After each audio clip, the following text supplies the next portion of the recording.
Assalamualaikum warahmatullahi wabarakatuh. Saya Wiqoya Umi Salama akan menjelaskan tentang proses masuknya agama Hindu-Buddha ke Indonesia. Proses masuknya agama Hindu-Buddha di Indonesia tidak dapat dilepaskan dari aktivitas perdagangan. Sejak awal Masehi telah terbangun jaringan perdagangan yang menghubungkan antara India, Cina, dan Kepulauan Indonesia. Hubungan antara Indonesia dan kedua bangsa tersebut menjadi pintu masuk bagi perkembangan pengaruh Hindu-Buddha dari India ke Indonesia. Secara umum terdapat beberapa teori yang dikemukakan para pakar tentang proses masuknya pengaruh Hindu-Buddha ke Indonesia. Beberapa teorinya yaitu: yang pertama, teori Waisya.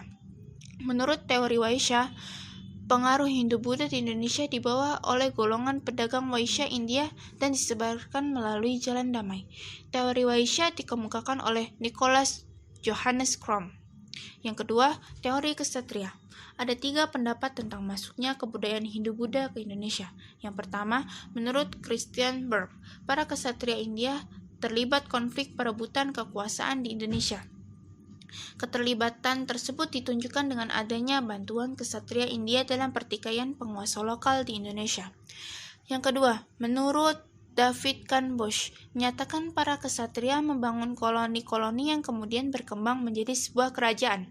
Kerajaan tersebut menjadi pusat penyebaran budaya Hindu-Buddha. Menurut G.L. Munz, menyatakan para ksatria yang kalah perang di India Selatan melarikan diri ke Indonesia. Selanjutnya, mereka mendirikan kerajaan bercorak Hindu dan menyebarkan agama Hindu di Indonesia. Yang ketiga, teori Brahmana, dikemukakan oleh Van Leur.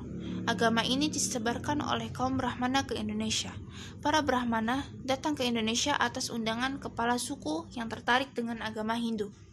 Di Indonesia, para Brahmana melakukan upacara Pratyastoma untuk menghidupkan seseorang. Yang keempat, teori Sudra. Tokoh pendukung teori Sudra adalah von Van Vibber. Von Van Vibber mengungkapkan peperangan yang terjadi di India menyebabkan golongan Sudra menjadi orang buangan. Mereka meninggalkan India dengan mengikuti kaum Waisya. Dan yang terakhir, teori arus balik. Tokohnya adalah David Kahn Bosch. Menurut teori arus balik, banyak pemuda di wilayah Indonesia belajar agama Hindu dan Buddha ke India. Setelah memperoleh ilmu, mereka kembali ke Indonesia untuk menyebarkan agama Hindu dan Buddha kepada masyarakat Indonesia.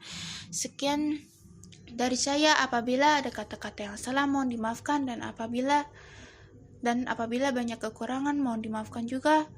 Saya akhiri, wabillahi taufiq wal hidayah. Wassalamualaikum warahmatullahi wabarakatuh.